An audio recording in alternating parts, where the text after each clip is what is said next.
Salut à tous. Commençons par l'article 46 de la Charte de la Transition, interdisant aux autorités militaires de se porter candidats aux élections, n'ont pas été incluses dans le nouveau projet de constitution. Mais pour le ministre chargé de l'administration du territoire et de la décentralisation, MATD, tous les trois partis d'opposition majeurs que sont l'UFDG, l'UFR et le RPG ont tous enregistré 13 manquements au sein de leur gouvernance. Quelles sont les réponses des partis politiques? Le RPG souligne le fait que les dispositions de l'article 46 de la Charte de la Transition, interdisant aux autorités militaires de se porter candidats aux élections, n'ont pas été incluses dans le nouveau projet de constitution. Aussi, le RPG demande à tous les Guinéens de ne pas s'y associer, de se mobiliser et de se préparer.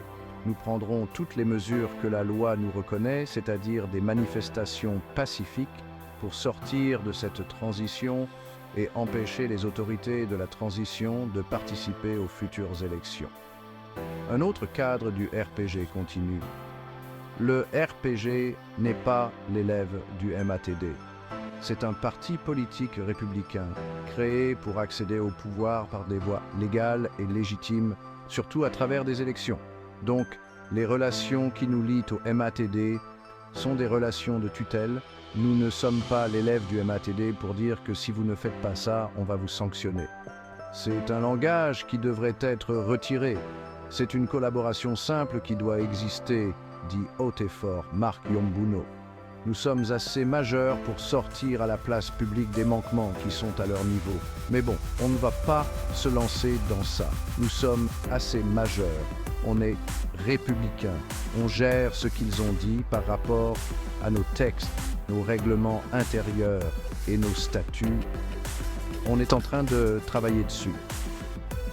Pour l'UFR de M. Sidya Touré, le MATD demande encore le reçu du paiement de 800 millions pour la candidature de M. Sidya à l'élection présidentielle de 2015. Pour un premier départ, les documents qui nous manquaient, il n'y avait pas grand-chose. C'était les signatures, les documents non paraphés. J'ai fait la restitution au niveau de ma base politique. Au retour, tous ces documents ont été paraphés et on leur a transmis les mêmes documents. Mais cette fois-ci, ce n'était pas moi qui suis allé, c'est le secrétaire permanent du parti. Mais arrivé là encore, imaginez-vous, on nous parle d'autres éléments où on ne sait même pas comment est-ce qu'il faut pour en avoir tout ça. On se pose réellement la question, quel est le but réel de cette évaluation? Est-ce que ce n'est pas une manière d'écraser les grandes formations politiques au profit de quelque chose? S'interroge Mouktar Kalissa, secrétaire national des jeunes républicains de l'UFR. Le MATD demande même des donations. Est-ce qu'il y a eu des dons pour le parti? Et à propos, il faut écrire les noms des donateurs, leurs signatures, et puis les remonter. Réellement, est-ce qu'on est dans une situation politique maintenant là? Ou bien on est dans une situation où il faut écraser tout devant soi pour être le roi des rois? Nous avons un siège, nous avons un compte bancaire. Mais ils disent que le compte bancaire doit être certifié par un cabinet. Mais réellement, où allons-nous? Et enfin, pour l'UFDG, les mêmes 13 manquements sont toujours enregistrés. D'où sa mise sous observation, qui dure 3 mois calendaires, à l'instar des autres partis politiques classés dans la même catégorie, comme le RPG Arc-en-Ciel et l'UFR. Ils continueront normalement leurs activités. Toutefois, ils sont tenus de régulariser tous les manquements constatés lors de leur évaluation, faute de quoi ils risquent une suspension.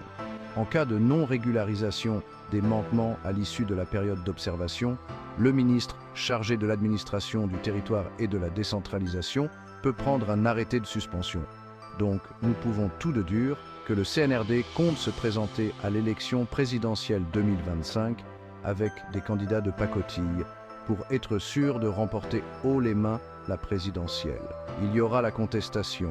Un couvre-feu sera instauré avec en tête les forces spéciales qui ont acquis beaucoup d'équipements pour mater la population. Des instructeurs gendarmes français qui épauleront les forces de l'ordre avec des tactiques d'étouffement pour mieux encadrer les protestations. C'est toujours le même scénario.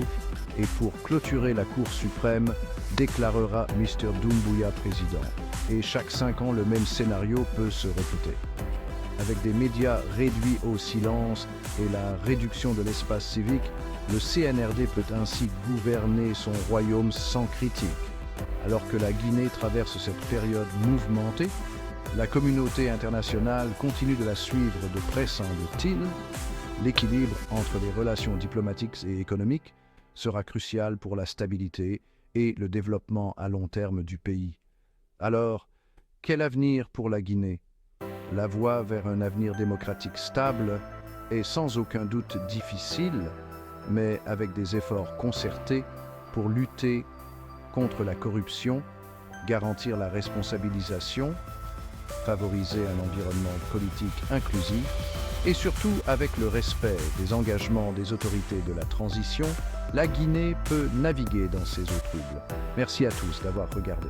Si vous avez trouvé cette vidéo instructive, n'oubliez pas de l'aimer, de la partager et de vous abonner pour plus de contenu sur les développements politiques mondiaux. D'ici là, restez informés et restez curieux.